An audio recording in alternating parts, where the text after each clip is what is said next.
Hello, bachcho. Let's see this question. The question says a body has an acceleration of 3 meter per second square at 30 degree to the positive direction of an x-axis. The mass of the body is 2 kilogram. Find the x component and the y component of the net force acting on the body. What is the net force in unit vectors notation?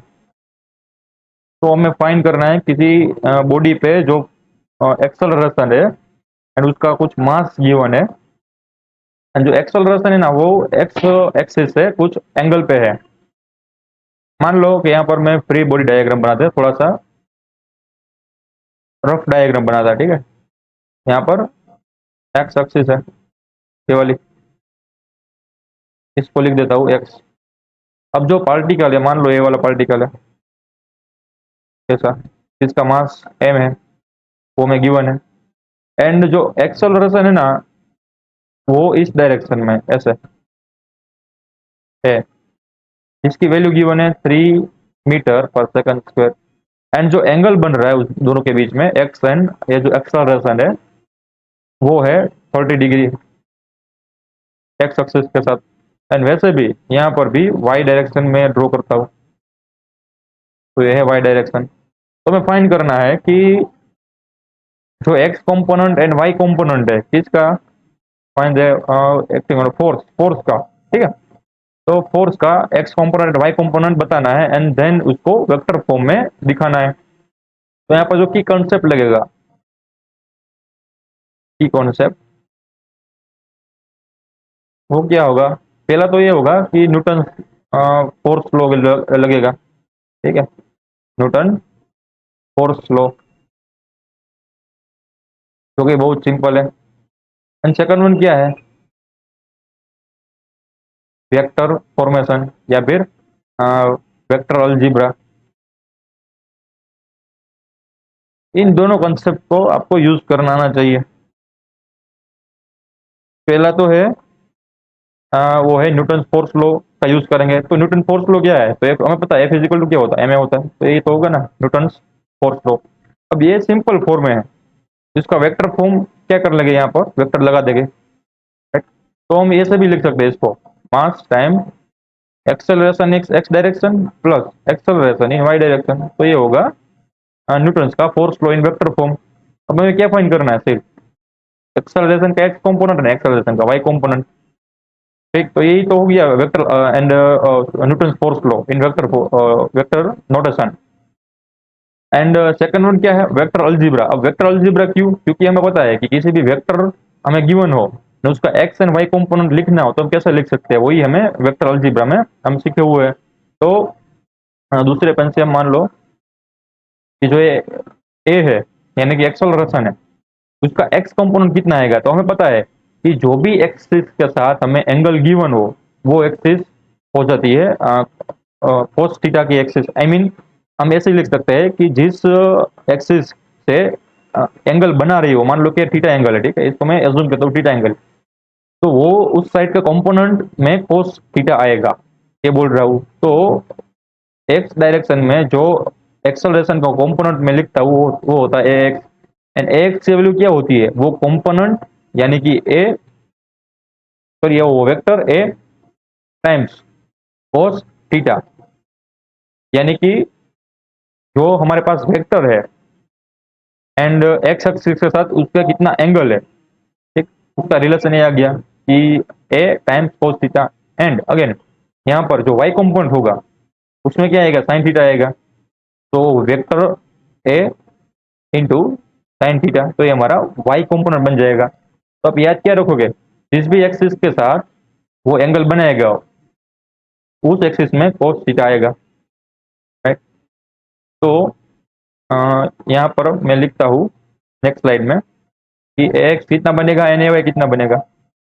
तो हमारे पास जो x N a Y बनेगा, और red pencil दिखा दे, तो x is equal to क्या है, a time cos theta, and a y is equal to क्या है, ए टाइम साइन थीटा। सारी वैल्यू पुट करते हैं, एक की वैल्यू कितनी गिवन है 3, यहाँ पर लिखते हैं 3 times cos 30 and a y is equal to क्या मिलेगा, a y is equal to मिलेगा 3 टाइम्स साइन 30। cos 30 की वैल्यू क्या होती है, 3 × √3/2, तो ये हमारा मिल गया ए एक्स। एंड साइन 30 की वैल्यू क्या मिलती है, 1/2, क्या मिल गया 1/2, तो यहाँ मिल गया 3/2। अब जो इसकी जो यूनिट बनेगी वो भी क्या मिलेंगे, मीटर पर सेकंड स्क्वायर, पे भी मीटर पर सेकंड स्क्वायर। तो हमारे पास उसके कंपोनेंट आ गए। अब हमें क्या फाइंड करना है, what is the net force in unit vector notation. तो यूनिट वेक्टर के नोटेशन में हमें फोर्स फाइंड करना है, तो एफ इज इक्वल टू क्या मिलेगा, एफ इज इक्वल टू हमें पता है मास टाइम एक्सेलरेशन होता है। तो मास हमें गिवन है, कितना गिवन है, 2 kg, तो यहाँ पर लिखता हूँ 2 kg। And acceleration can be written by a x plus a y. तो एक्स हमें मिल गया, कितना मिला, 3 × √3/2 इंटू की कौन सी डायरेक्शन में, जो एक्स कंपोनेंट है उसको हम डायरेक्शन आई कैप के रूप में दिखा दे, यानी कि यूनिट वेक्टर के रूप में। एक्स डायरेक्शन का यूनिट वेक्टर क्या है, आई कैप, प्लस वाई डायरेक्शन, तो वाई डायरेक्शन में क्या है, 3/2 इंटू जे कैप, क्योंकि 3/2 है वो वाई डायरेक्शन में एक्सेलरेशन है। तो वाई डायरेक्शन में जो एक्सेलरेशन है उसको जे कैप से डिनोट करते हैं। अब हमें क्या फाइंड करना है, इसका यूनिट वेक्टर फाइंड करना है। तो हम यूनिट वेक्टर कैसे फाइंड करेंगे, एक्सेलरेशन कौन सी डायरेक्शन में, तो हमें पता है, सिंपल है, किसी भी चीज का हमें यूनिट वेक्टर चाहिए तो हमें क्या फाइंड करना पड़ेगा, उसका वेक्टर खुद डिवाइडेड बाय वो वेक्टर का मैग्नीट्यूड। तो हमें ए चाहिए, ठीक है, एक्सेलरेशन का डायरेक्शन में यूनिट वेक्टर। तो एक्सेलरेशन की जो वैल्यू मिली, हमें क्या मिली, 3 √3/2 आई cap plus 3/2 J cap divided by इसका मैग्नीट्यूड। तो हमें पता है कि किसी भी वेक्टर का मैग्नीट्यूड कैसे हम बता सकते हैं, square root of first term का स्क्वायर, यानी कि 3 × √3 ऐसे, प्लस सेकंड टर्म का स्क्वायर, तो इसका मैग्नीट्यूड आ गया। तो हम इसको थोड़ा और सिंप्लीफाई करेंगे, तो 3 √3/2 आई cap plus 3/2 J cap divided by, यहाँ पर सिंप्लीफाई करने पर क्या मिलेगा हमें, तो यहाँ पर सिंप्लीफाई करोगे तो 3 × √3 है, तो 9 टाइम्स 3 आएगा, ठीक है, तो 27/4 आएगा यहाँ पर, जो है 3 √3 का स्क्वायर करोगे तो, प्लस यहाँ पर कितना आएगा, 9/4।